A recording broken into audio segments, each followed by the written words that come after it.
जय श्री गुरु। प्रिय श्रोताओ, आप सुन रहे हैं वाल्मीकि रामायण। और आज आप सुनेंगे वाल्मीकि रामायण का भाग 173 तथा उत्तरकांड का भाग 37। आपने पिछले भाग में सुना वीर शत्रुघ्न लवणासुर को मारने के पश्चात मधुपुरी का नाम बदलकर मथुरा नगरी रख दिया। उसके पश्चात वहाँ के राजा हुए। वहाँ से 12 वर्ष व्यतीत करने के बाद 12 वर्ष में अपनी राजधानी को पूर्णतः मजबूत करके वीर शत्रुघ्न अपने बड़े भाई अयोध्या के राजा श्री राम से मिलने के लिए आए और 1 सप्ताह रुककर वापिस अपने राज्य में चले गए। इससे आगे की कथा आप इसे एक भाग 173 में सुने। शत्रुघ्न को मथुरा भेजकर भगवान श्री राम अपने छोटे भाइयों भरत और लक्ष्मण के साथ धर्मपूर्वक राज का पालन करने लगे।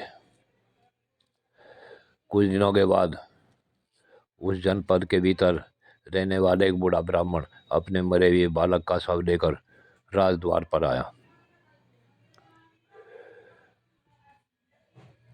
वह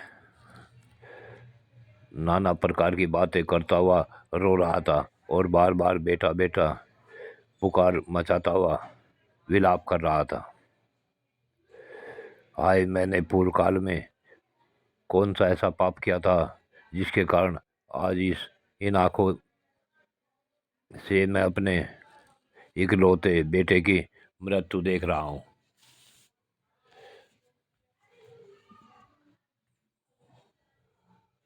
फिर आज किस पाप से मेरा ये बेटा पितृक्रम के बिना इस बाल्यावस्था में ही यमराज के घर चला गया।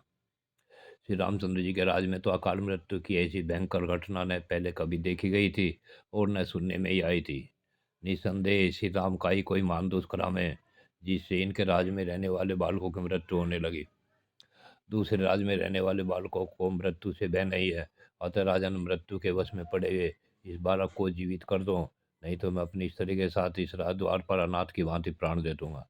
श्री राम, फिर ब्रह्मत्या का पाप लेकर तुम सुखी रहना। महाबली नरेश, हम तुम्हारे राज्य में बड़े सुख से रहे हैं, इसलिए तुम अपने भाइयों के साथ दीर्घजीवी हो। श्री राम, तुम्हारे अधीन रहने वाले हम लोगों पर यह बालक मरण रूपी दुख सहसा आ पड़ा है, जिससे हम स्वयं भी काल के अधीन हो गए हैं। अतः तुम्हारे इस राज्य में हमें थोड़ा सा भी सुख नहीं मिल रहा। महात्मा इक्ष्वाकुवंशी नरेशों का यह राज अब अनाथ हो गया है। श्री राम को स्वामी के रूप में पाकर यहाँ बालकों की मृत्यु होने लगी है। राजा के दोष से जब प्रजा का विधिवत पालन नहीं होता, तभी प्रजावर्ग को ऐसी विपत्तियों का सामना करना पड़ता है। राजा के दुराचारी होने पर ही प्रजा की अकाल मृत्यु होती है।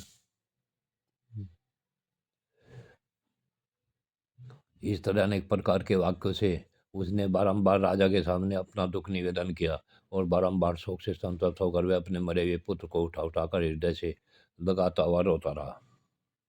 महाराज श्री राम ने उस ब्राह्मण का इस तरह दुख और शोक से भरा हुआ वह सारा करुण क्रंदन सुना। इससे वे दुख से संतप्त हो उठे।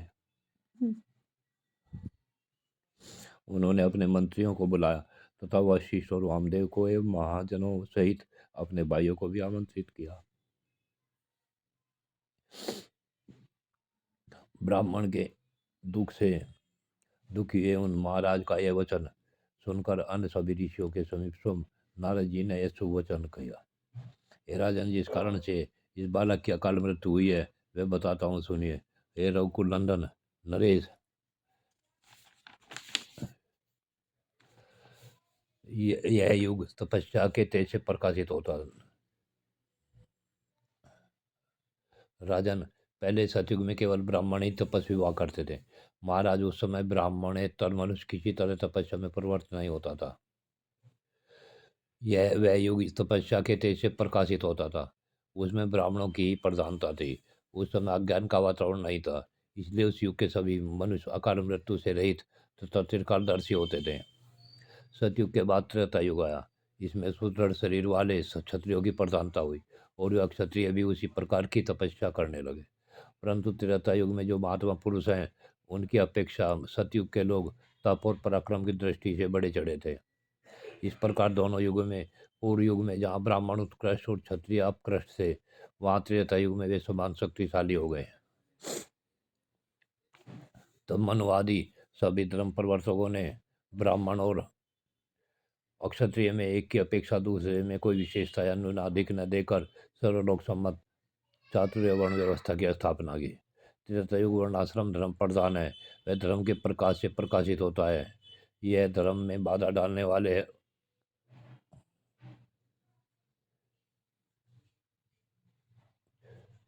पाप से रहित है। इस युग में अधर्म ने भूतल पर अपना एक पैर रखा है। अधर्म से युक्त होने के कारण यहाँ लोगों का तेज धीरे धीरे घटता जाएगा। सतयुग में जीविका का साधनभूत कृषि आदि रजोगुण मूलक कर्म अनरथ कहलाता था और मल के समान अत्यंत त्याज था। वह अनरथ ही अधर्म का एक पाद होकर त्रेता में इस भूतल पर स्थित हुआ। इस प्रकार सतरूपी एक पैर को भूतल पर रखकर अधर्म ने त्रेता में सतयुग की अपेक्षा आयु को सीमित कर दिया। अतः पृथ्वी पर अधर्म के इस अमृत रूपी चरण के पड़ने पर सत धर्म परायण पुरुष उस अनर्थ के कुपरिणाम से बचने के लिए शुभ कर्मों का ही आचरण करते हैं। तथापि त्रेता युग में जो ब्राह्मण और क्षत्रिय है, वे ही सब तपस्या करते हैं। अनुवर्ण के लोग सेवा कार्य में किया करते हैं।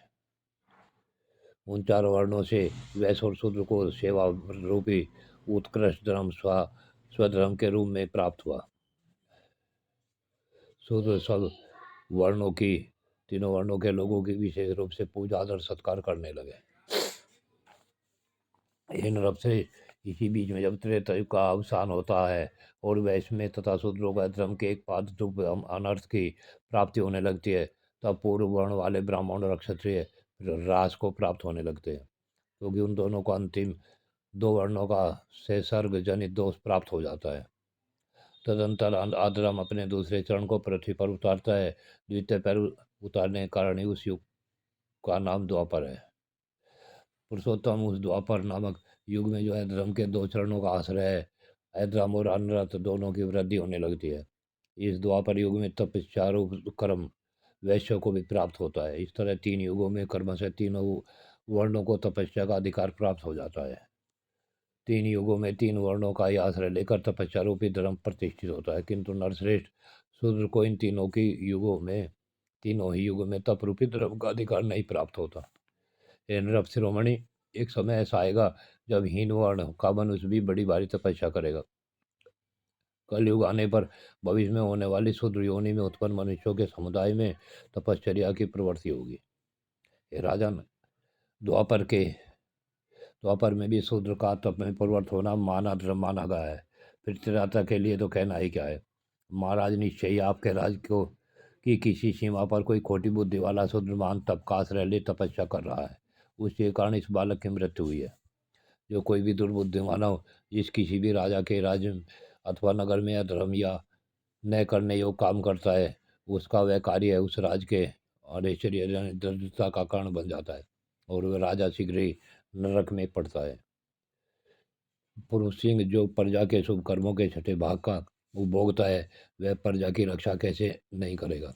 अतः आप अपने राज्य में खोज कीजिए और जहाँ कोई दुष्कर्म दिखाई दे, वहाँ उनके रोकने का प्रयत्न कीजिए। ये नरश्रेष्ठ, श्री राम, ऐसा करने से धर्म की वृद्धि होगी और मनुष्यों की आयु बढ़ेगी। साथ ही इस बालक को भी नया जीवन प्राप्त हो जाएगा।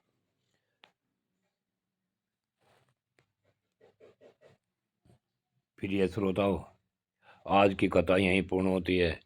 आगे की कथा अगले भाग में। जय श्री गोरक्ष।